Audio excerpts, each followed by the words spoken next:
Top 10 amazing facts about dinosaurs. Fact number 1, dinosaur की उत्पत्ति आज से 23 करोड़ साल पहले हुई थी। लगभग 16 करोड़ वर्षों तक पृथ्वी पर रहने के बाद आज से 6.5 करोड़ साल पहले डायनासोर विलुप्त हो गए। मानव जीवन इसका केवल 0.1% है। जिस काल में डायनासोर पृथ्वी पर जीवित थे उसे मेसोजोइक युग कहा जाता है। वैज्ञानिक मेसोजोइक एरा को 3 काल में विभाजित करते हैं: ट्रायासिक, जुरासिक और क्रिटेशियस। फैक्ट नंबर 2, डायनासोर सभी महाद्वीपों पर मौजूद थे। लगभग 230 मिलियन वर्ष पहले ट्रायसिक काल के दौरान पृथ्वी पैंजिया नामक एक महाद्वीप से बनी थी। लगभग 200 मिलियन वर्ष पहले जैसे जैसे सुपरकॉन्टिनेंट छोटे महाद्वीपों में टूटता गया, जिसके कारण डायनासोर पृथ्वी के सभी क्षेत्रों में फैल गए। यही कारण है कि अंटार्कटिका सहित पृथ्वी के हर महाद्वीप पर डायनासोर के जीवाश्म पाए गए हैं। फैक्ट नंबर 3, डायनासोर शब्द ग्रीक भाषा से आया है और इसका अर्थ होता है भयानक छिपकली। ग्रीक शब्द डायनोस का मतलब भयानक और सौरोस का मतलब सरीसृप होता है। उन्हें यह उनके विशाल आकार के कारण कहा जाता था।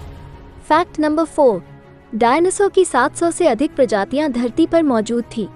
फैक्ट नंबर 5, सबसे बड़ा मांस खाने वाला डायनासोर जो खोजा गया है वो स्पाइनोसॉर्स था, जो लगभग 50 फुट लंबा था और स्पाइनोसॉर्स अपना अधिकांश समय पानी में बिताता था। स्पाइनोसॉर्स एक मगरमच्छ की तरह जमीन और पानी दोनों में रहता था और आर्जेंटाइनोसोरस सबसे लंबा डायनासोर था। यह 120 फीट से अधिक लंबा था। ये 77 टन वजनी सबसे भारी डायनासोर भी था, जो 17 अफ्रीकी हाथियों के बराबर था और सबसे बड़ा उड़ने वाला सरीसृप क्वेट्ज़लकोटलस था। इसके पंख 39 फीट तक फैले सकते थे। फैक्ट नंबर 6, समंदर में रहने वाले सरीसृप जीवों को डायनासोर नहीं कहा जाता है। जो रेप्टाइल्स जमीन पर रहा करते थे उन्हें डायनासोर कहा जाता है और जो रेप्टाइल्स समुद्र के अंदर रहते थे उनको मरीन रेप्टाइल्स कहा जाता है। फैक्ट नंबर 7, कुछ वैज्ञानिकों का मानना है कि टी-रेक्स ये 18 मील प्रति घंटा की गति से दौड़ने में सक्षम थे, जबकि कुछ वैज्ञानिकों का मानना है कि अपने भारी वजन के कारण वो दौड़ नहीं पाते थे।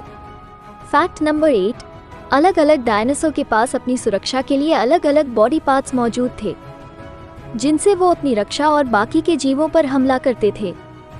फैक्ट नंबर 9, असल में किसी को भी डायनासोर की शरीर रचना, बॉडी कलर्स और डायनासोर की आवाज़ 100% एक्यूरेट पता नहीं है। फैक्ट नंबर 10, एक एस्ट्रॉयड के धरती पर टकराने से डायनासोर धरती से विलुप्त हो गए। जब एस्ट्रॉयड पृथ्वी से टकराया था, जिससे बहुत सारी धूल और गंदगी हवा में उठी थी। धूल और गंदगी ने सूरज की किरणों को ब्लॉक कर दिया और पृथ्वी को बहुत ठंडा बना दिया। डायनासोर के विलुप्त होने का मुख्य सिद्धांत यह है कि क्लाइमेट चेंज के बाद डायनासोर ठंड में जीवित नहीं रह सकते थे। हालांकि कई वैज्ञानिकों का मानना है कि डायनासोर ये विलुप्त नहीं हुए, वो इवॉल्व हो गए हैं, क्योंकि पंछी भी एक प्रकार के डायनासोर हैं। पंछी, छिपकली, कछुए, सांप और मगरमच्छ सभी डायनासोर से विकसित हुए हैं।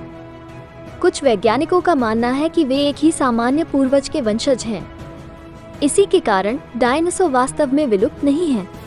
अगर आपको ये वीडियो पसंद आई हो तो इसे लाइक और शेयर ज़रूर करें और हमारे चैनल को सब्सक्राइब करना न भूलें।